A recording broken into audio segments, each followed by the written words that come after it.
Vajza ime ishte vetëm 3 vjeç kur nisi të fliste me dik natën. Në fillim mendova se ishte imagjinat. Por ajo ishte shumë specifike. Mami, plakja më pret çdo natë tek cepi. Më thot gjëra për ty. E pyeta, çfarë gjërash? Ajo më përgjigj me një buzëqeshje të pafajshme, që ti ke qarë mbrëm ndërsa ishe vetëm në kuzhinë. Dhe po asnjë se dinte atë.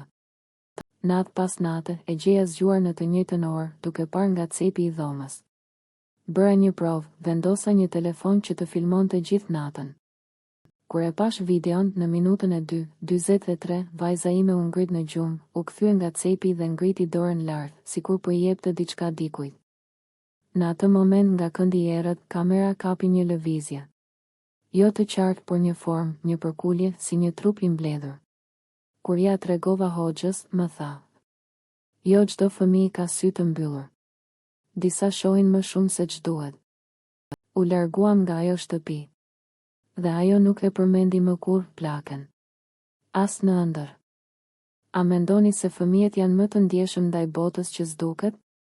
Na lini mendimin tuaj më poshtë dhe klikoni abonohu për më shumë histori të vërteta dhe tronditëse nga Shqipëria.